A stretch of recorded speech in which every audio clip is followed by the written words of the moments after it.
Hey guys, welcome to Wrestling Days and welcome to today's unseen video. This is where we round up all the big talking points from social media, and there still is no bigger talking point than The Rock and the fact he wasn't at WrestleMania and the fact he then did an interview that has really confused matters further.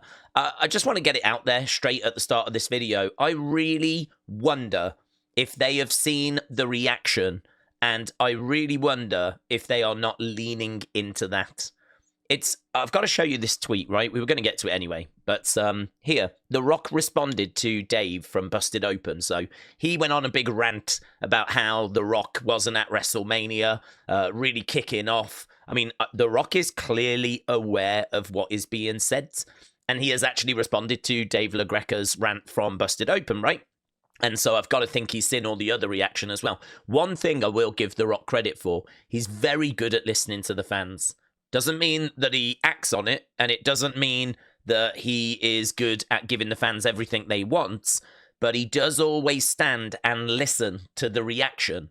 And I think there's, a lot of reaction that's happened since WrestleMania. I think he's aware of it. So here he says, "Hi, Dave.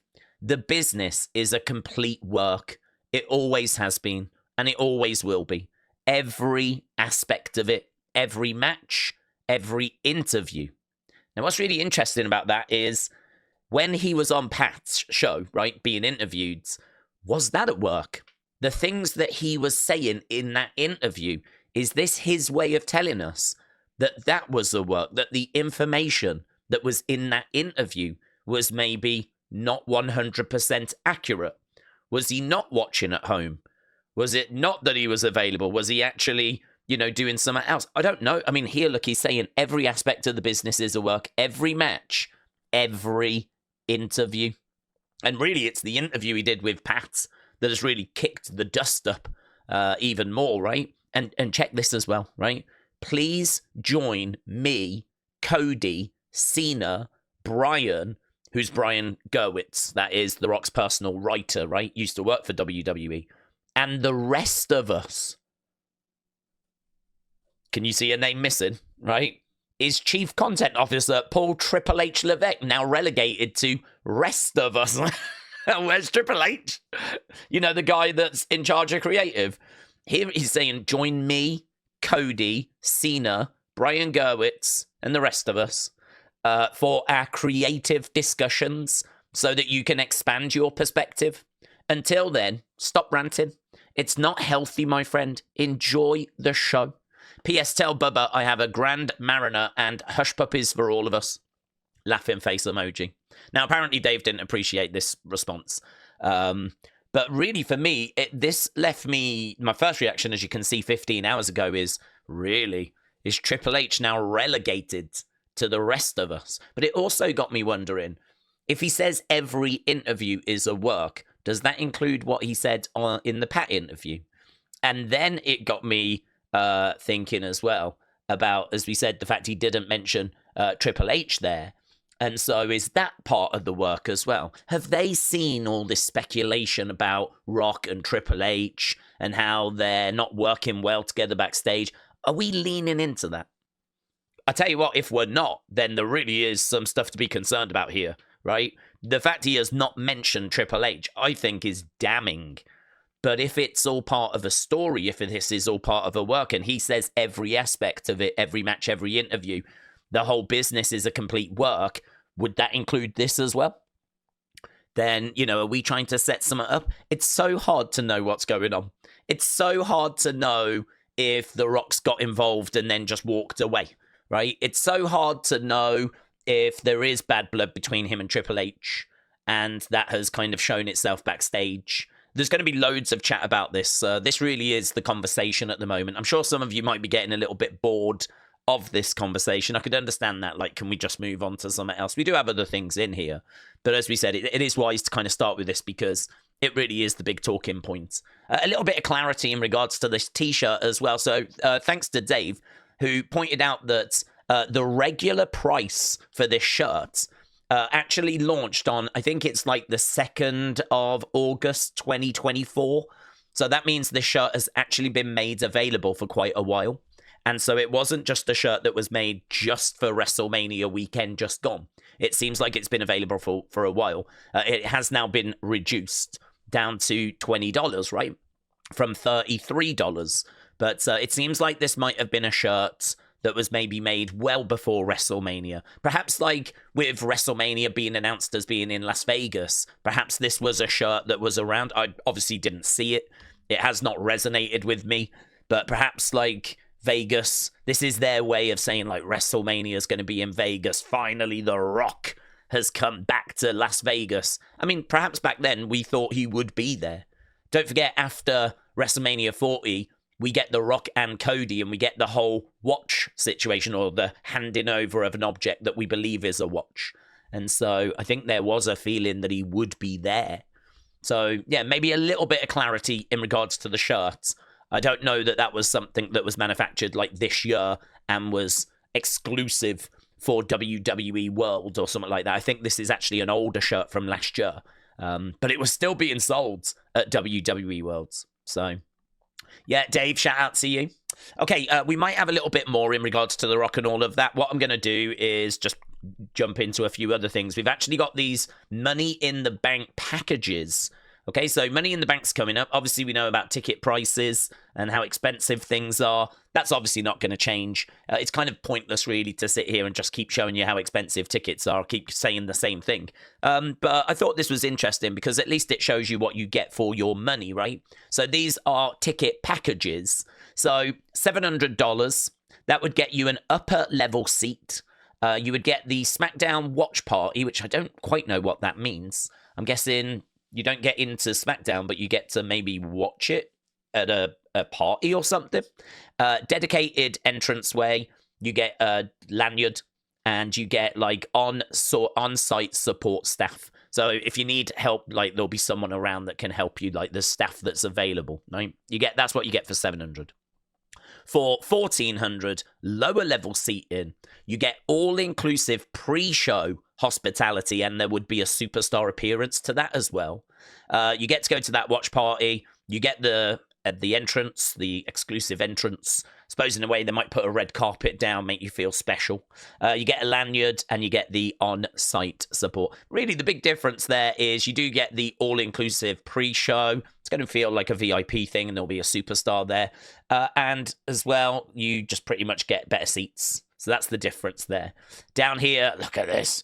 $5,500. You get premium ringside seating. You get a ringside photo op. You get that pre-show thing. You get the watch party. You get the entranceway. I think there might be a bit more as well.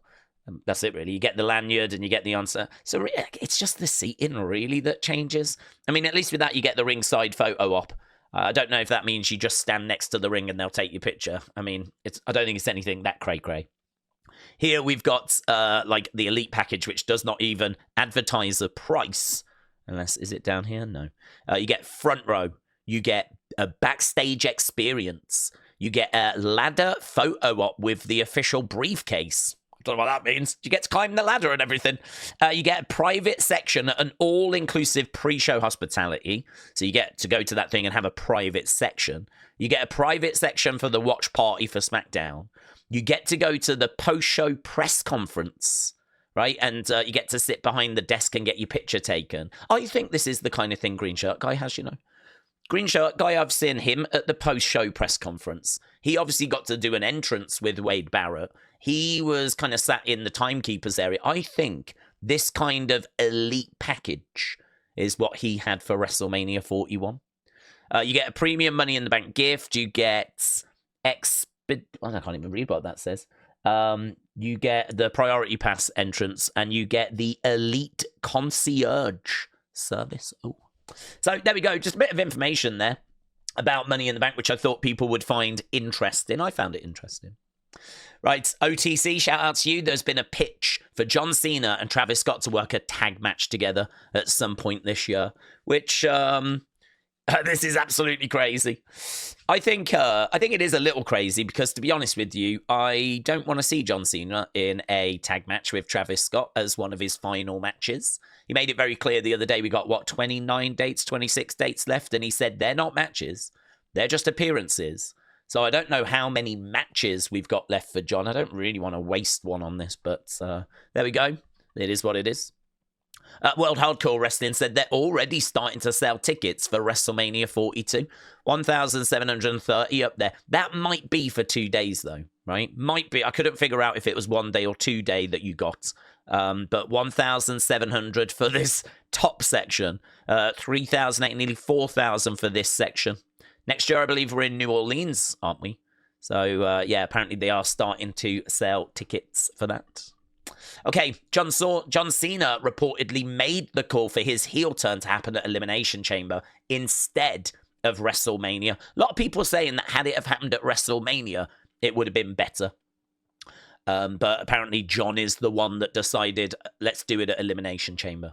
Obviously, there was the decision about John Cena on the day of the show as to whether he was going to turn on that day or whether they would save it for WrestleMania. So this is Dave Meltzer talking about the day of Elimination Chamber. That was John Cena's decision. This is all according to Dave. He made the call to do it.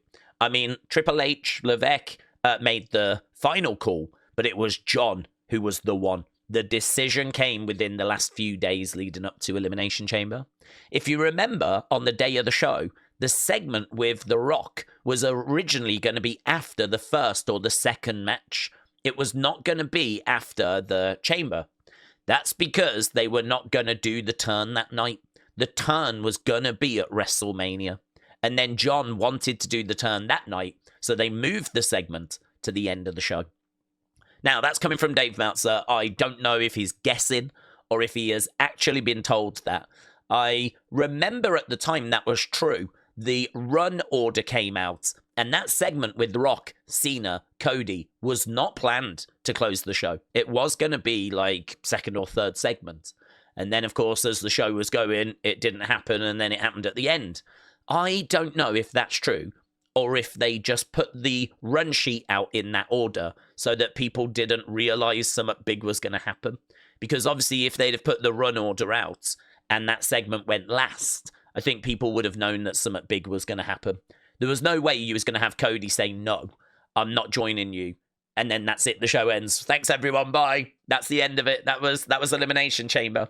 So I think you would have kind of given away that there was going to be some sort of twist, some sort of turn, some sort of development had you have done it last in the run order. So that's why I believed that they did it the way they did it. But Dave seems to have a different impression. He seems to be under the impression that actually, no, they were going to do that segment in the middle of the show. But it was only when John confirmed, no, I want to turn heel here, that they changed it. I hope that makes sense. At least that's what Dave Meltzer is saying from Wrestling Observer Radio. Right, Joe Hendry's WrestleMania 41 logo shirt is currently one of the top sellers. I looked on the website, it's about number 5. And there's Triple H's thoughts going, buried. Yeah, I mean, clearly not buried. I mean, this guy had a WrestleMania moment that will live forever. Massive pop. More people know who he is now. He's got one of the top selling shirts. Yeah, he's fine.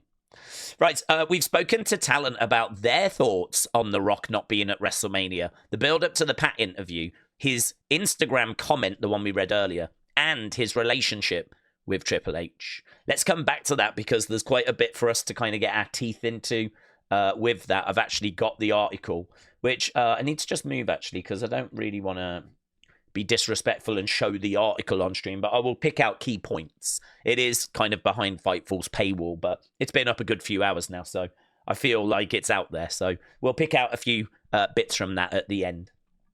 Right, Smackdown preview for tomorrow. So Street Profits against Motor City against DIY in a TLC. I forgot we were getting this. TLC match. Let's go.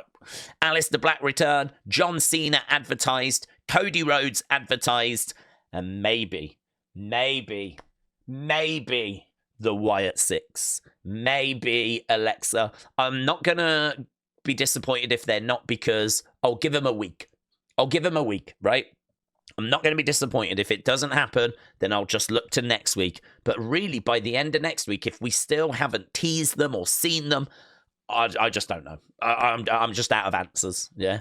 So I think there's a good chance we get something on SmackDown this week. I really mean that. And if not, then next week. Because WrestleMania is in the rearview mirror now.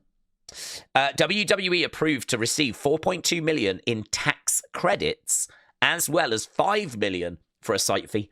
This is fascinating, by the way, right? This is really interesting. It depends if you're a boomer like me. So they're going to receive $4.2 million in tax credits and $5 million, right? It says that the 4.2 is in tax credits, and that represents about 12% of the 33.7 million total production budget that WWE estimated for the 2 nights of WrestleMania. So their production budget, the amount of money that they thought it would take to put WrestleMania on for those 2 nights, $33.7 million. Wow. Right, and here's how some of like the numbers break down. Here's the 33.7 million. They're saying 17 million, so a good chunk of it is for non-resident above-the-line talent. That apparently is the wrestlers, yeah? So that's going to be like the fee for having Cody and Roman and like all the wrestlers, all of those people on the show. It's going to equate to about 17 million. Then you've got below the line 2.7. Apparently that is like 450 people. 450 people to help sort out the show. Technicians and pyro people and all of that stuff. 2.7 million in the budget for them. 2.4 million for local people to be stagehands. I'm guessing just assistants. Can you grab me this? Can you do that? Help with setting the ring up. Unpack the trucks. Blah, blah, blah. Maybe, like, you know, ticket people. I don't know. 2.4 million for Nevada stagehands. We know what the below-the-line people are. We know what the above-the-line people are. 5.3 for just local expenditure, right? 8.6 for non-local expenditure. 260,000 for local security workers as well. So there we go. The 5.3 in non-labor. So is that this? That? 5.3 in expenditure. Okay, broken down. 3 million on miscellaneous expenses. So that's just other things, right? 855,000 for hotel expenses. 369,000 for hotel for talent. So that's the wrestlers. So they've got a budget of $369,000 that they've spent on hotels. 323,000, nearly 324,000 for equipment rental. 106,000 for catering. God, come on. If you've got nothing else out of this little clip that we're doing now, right? If you're like, this is dull, this is boring, I can tell you how much WWE have budgeted for catering at WrestleMania now. I couldn't tell you that before, but I can tell you now. It's $106,000 is how much they've budgeted for catering at WrestleMania 41. I mean, I'm guessing across the 2 days, maybe even, you know, across the whole weekend. 40,000 for props and stunts and gags. You know, like clown cars and stuff. I think that's really interesting. I could dig into that further, but I already sense there's a lot of people that are fast asleep after us doing that. So I'm not even sorry. I thought that was fascinating. Right, and apparently they're looking to return to Vegas very soon, within the next 3 to 5 years. They view it as an overwhelming success. So there we go. Okay, let's have a look at these comments about The Rock appearing on the Pat interview and his Instagram comment and everything, okay? So a number of talent took note of the fact The Rock had not been on TV or at WrestleMania, and he didn't do any promotion in the build. That is really interesting. No promotion. I didn't look at his social media, but I don't remember seeing him shouting about WrestleMania's coming soon, WrestleMania's coming soon. That's really interesting. Didn't even consider that. Why did someone with his social media following not shout louder about WrestleMania? What's going on? Very interesting. He didn't even tweet about that the show was coming up. Another talent pointed out that he didn't tweet about the show, but he did appear quickly after it on the podcast, talking about advanced ticket sales and a few things that he didn't like about the show. Do you remember we spoke about that? He was saying about how creatively he would have finessed a few things. So he doesn't promote it. He doesn't promote the show. And then as soon as the show ends, he's doing a big interview saying about the things he didn't like. It is strange, isn't it? There's another belief, right? Which is that last year, The Rock came in and disrupted plans so much that actually this year he may have overcorrected. So there is some talent that are thinking that this year he didn't want to get involved because he got involved last year and there was a big backlash. So this year he didn't want to get involved, and once again he faces a big backlash. Really, it's a little bit like Goldilocks and the Three Bears. You know, you've got the porridge that's too hot, which was last year. You got the porridge that's too cold, which is this year. We need the porridge that's just the right temperature. Hopefully that'll be next year when we can get it just right. There was a number of talents that brought up that The Rock wasn't referenced, but said if there were issues between The Rock and Triple H, as the world has speculated, it hasn't made its way to the rest of the roster yet. So seemingly the roster is not aware of any issues, right? But there have always been rumors that the two have had a rivalry that's based on respect, but is a little contentious at times. The Rock's absence and subsequent comments weren't met with as much frustration from the roster and staff that we spoke to as it was confusion. So there's not anger, but apparently there is some confusion that's doing the rounds. So one talent said, we all found it kind of weird he didn't promote the show at all. Regarding the comment to Dave of Busted Open, one talent said, what does that mean? Is he working every time he stops by and talks to us backstage? Was that Pat interviewer work, even though he said he wasn't in character? So there we go.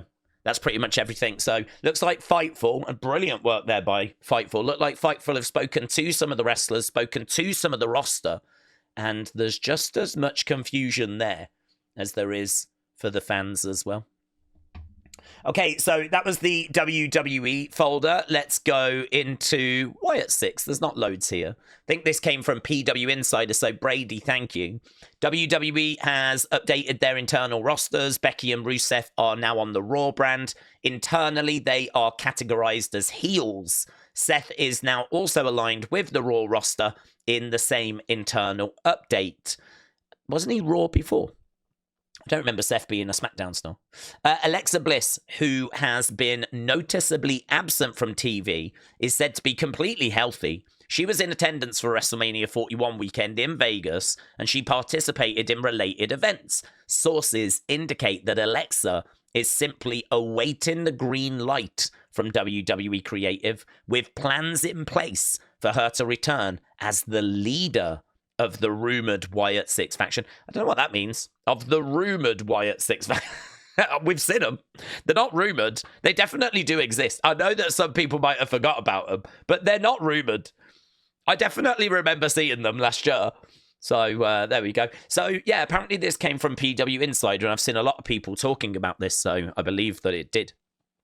Her coming in as a leader. I mean, I would think she would be a leader rather than the leader. I think we always suspected she would be side by side with Uncle Howdy, and that they would kind of run it together. She's too important to just be in the background. You know, with her history with Bray, you can't ignore that. So I wouldn't put her just in the background. I think having her shoulder to shoulder, standing at the front with Uncle Howdy visually makes a lot of sense. So I'm not going to get too carried away with the whole leader thing. In my mind, she was always going to be a leader. It'll be interesting to see if Howdy takes that step back, but I don't think he will. Again, you're talking about that being Bray's brother. You're talking about Howdy being an important character in the narrative. He's driven this story forwards up until this point. So yeah, very interesting. That's a bit of an update from PW Insider there. Okay, let's go fun, shall we? And see what we've got here. Oh, this was great, actually. This is behind the scenes, right? So that is in the dressing room. Look at Montez. He's got moves, man. He goes straight into that jump rope, and he does a great job. There's a picture of all the girls. Bianca, look, I think, is that Steph? I was going to say. And Steph, I think, is there as well. So Bianca says, my daddy found the Double Dutch team after I got discouraged about finding one. I made all these. I didn't even realize these were hair jump ropes. I didn't even realize. But apparently, look, they are. She braided them all, and they're all meant to be her braid. They're all hair jump ropes, which a detail I did not even notice. Sorry, Bianca. I made all the hair jump ropes. I put them in the girls' heads at Mania before my match. Shout out to the makeup team for stepping in and helping me. So here we're just seeing the rehearsal footage. Yeah, I didn't even realize. I was not paying as close attention as I should have, to be honest, to these jump ropes. I didn't realize it was like their hair. So there we go. I thought that was great. I'm not as crazy about this. So they've actually now got American Made and Chad Gable helping to promote American beer. This was long rumored, in all fairness, that they were going to look to use other superstars to promote the beer other than Hulk Hogan, because Hulk Hogan obviously has got, heat. So it looks like we've settled on American Made. Do stuff without my permission? What the heck is this? We're doing brand deals now, huh? I thought we were proud Americans that didn't take cash for anything. Chad, chill out. It's the perfect fit, man. It's real American beer. Chad, it makes sense. Sheesh! I don't want to hear it. Okay, real American beer? Pfft, who's on that can anyway? It's Hulk Hogan. Come on, man. So I'm supposed to believe that Hulk Hogan's real American beer is the perfect fit for American Made just because we're both cut from the same stuff of American legends right here in the good old US of A? Kinda. Just because we're both for America, by America? Just because Hulk Hogan's real American beer is 100% American Made? Yes, Chad. Yes. Well, I don't like it. And I didn't approve. So, no thank you. Thank you.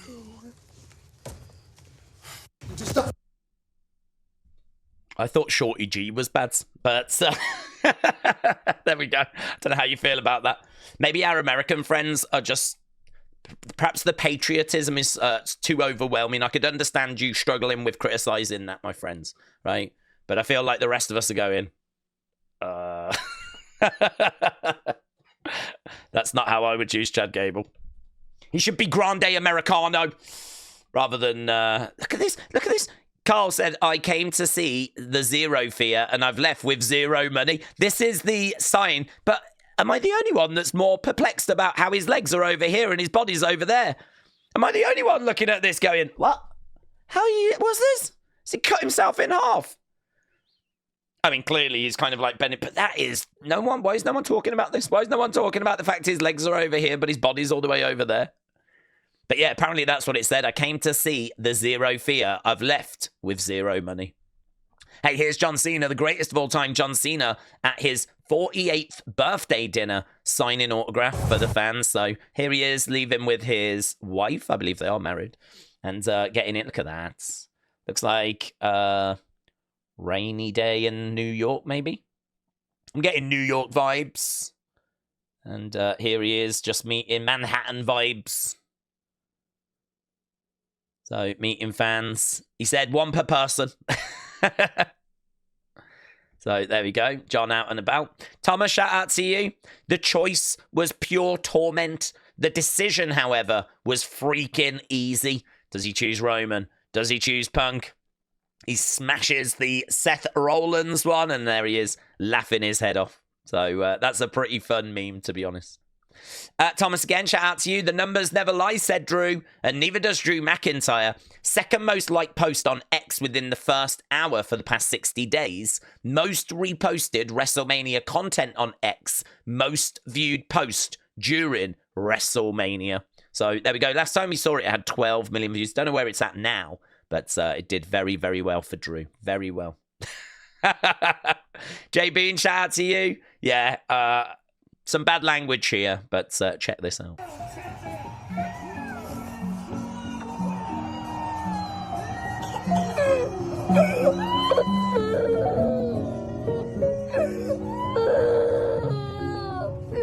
Fuck you, Cena! Fuck you! That came from the soul, didn't it? That came from the soul. That was down here, wasn't it? That was down there. That was with every fiber of his body. And I agree with him as well. That was my reaction if you was watching the watch-along. My exact same reaction. That might be from my watch-along. So there we go. That was fun. Let's go other, shall we? But we are going to get to it. Comeback Spot, though, said, I couldn't imagine going out of my way to listen to some muffled audio of a comedy roast that I was never supposed to hear just to make myself upset at some of the things that were said at that roast. And I do kind of agree with that, to be honest. There is a lot of stuff in there which is offensive. There is a stuff in there which is not appropriate. But equally, I do balance that in my mind with the fact that I was not meant to hear it. And it was all behind closed doors. And, you know, that's clearly audio that they didn't want to get out. It was always going to get out, though. It was always going to get out, and they must have known that. I mean, I do think it was a stupid thing to have done. And actually, I think it was a really stupid thing to have had WWE superstars involved. It's one thing for Tony Hinchcliffe to be making these kinds of comments. I think it's something completely different for active wrestlers to be making these comments about their co-workers and things along those lines. I mean, it's a roast. You get this stuff at a roast. You get these kind of things being said. I've seen clips from Kill Tony. I've seen clips from other people being roasted. Normally, though, the people being roasted are there. Normally, the people being roasted are on stage, and everyone, like, it's an open invitation to kind of go off on them. This one, they were going off on people that weren't even there. You know, like Shinsuke. I think I've got a few of the lines, you know? So I don't like it. I'm not a fan of it. I think it's a bad look. I don't think it's funny.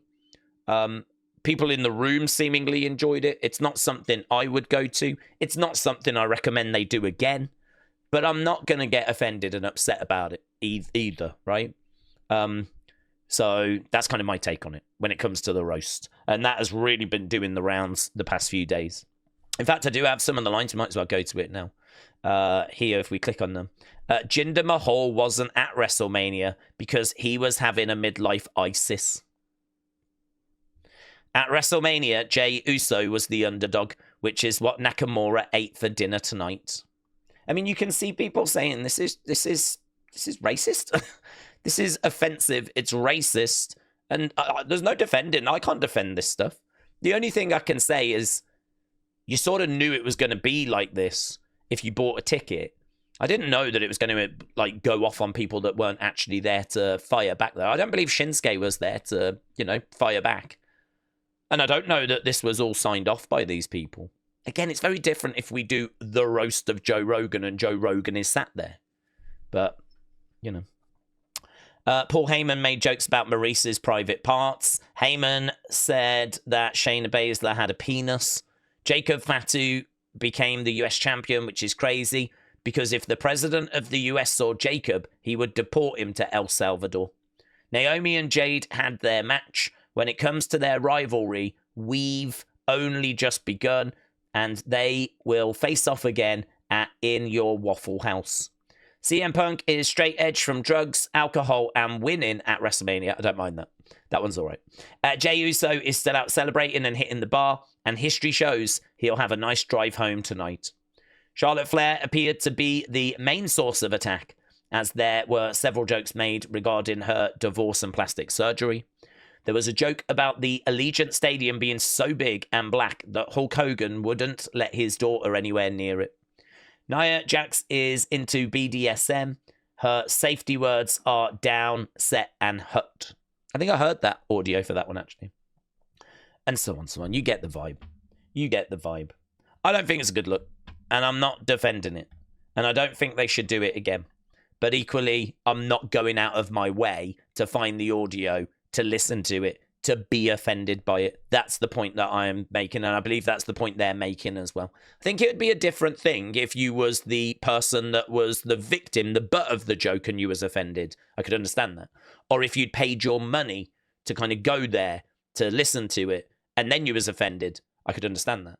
But I think to search it out and get offended that way, like, I don't really understand that so much.